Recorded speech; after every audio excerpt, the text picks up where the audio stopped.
नमस्कार सर्वांना, जय शिवराय. आपल्या बकासूर DST 6300 चॅनलमध्ये तुमचं सगळ्यांचं मनापासून हार्दिक स्वागत. इंजनला घोडेसोबत चालण्याचा सराव देण्यात आला आणि त्याच्या आपण आता ही व्हिडिओ पाहतोय.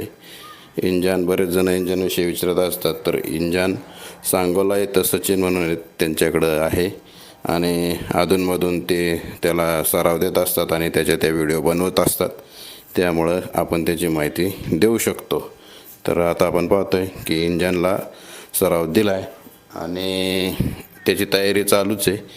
आणि सध्याची स्थिती बघितली तर इंस्टाग्राम, व्हॉट्सअप किंवा सोशल मीडिया ओपन केला तर अनेक नंदींचं आपल्याला निधन झालेलं दिसतंय. याच्यामागं कारणं काय आहेत तुम्हाला काय वाटतं?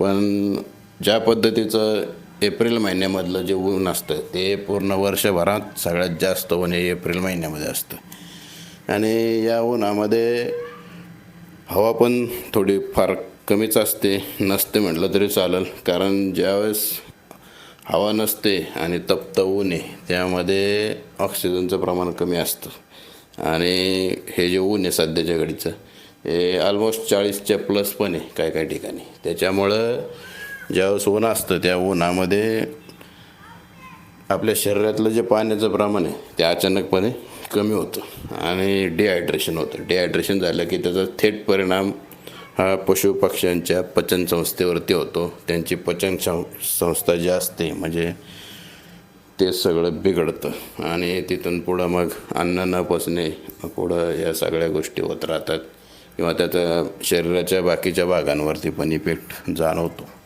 त्यामुळं या उन्हामध्ये शक्यतो आपली सगळी जनावरं असतील, पशुपक्षी असतील, यांना सावलीत ठेवलं गेलं पाहिजे आणि त्यांच्या बसायच्या किंवा राहायच्या जागेवरती चांगल्या पद्धतीची सावली तयार केली पाहिजे, जेणेकरून उष्णतेचा परिणाम, उन्हाचा परिणाम त्यांच्यावरती होणार नाही.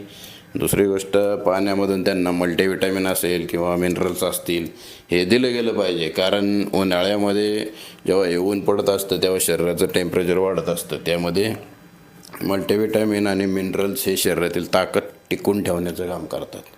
त्यामुळं आणि उन्हाळ्यात आपले पशुपक्षी असतात हे इतर वेळेस ज्या पद्धतीत खाद्य खात असतात, खुराक खात असतात त्या पद्धतीचा उन्हाळ्यात खात नाहीत. त्यामुळं पाण्यातून एनर्जी लेवल टिकून ठेवण्याचं काम आपण नक्कीच केलं पाहिजे. आणि ज्या पद्धतीचं आत्ता सध्या ऊन आहे की काही ठिकाणी पाऊस देखील होतो आहे, त्यामुळं गार गरम ह्या पद्धतीचं वातावरण सगळेच असतं. त्याने या उन्हामध्ये त्यांचा जो एक्सरसाइज आहे तो टाळला पाहिजे. आणि दुपारचं जे ऊन आहे हे 12 ते 4-5 वाजेपर्यंतचं, याच्यामध्ये तरी हा एक्सरसाइज नक्कीच टाळला पाहिजे आणि सगळ्यांनी आपल्या पशुपक्ष्यांची काळजी घेतली पाहिजे. कारण हे आता साधारणतः मेच्या महिन्यापर्यंत हे असंच राहील. थोडासा पाऊस पुढं मागं जेव्हा चालू होतो तेव्हा वातावरण बदलतं, तेव्हामुळं आपली आणि आपल्या जनावरांची काळजी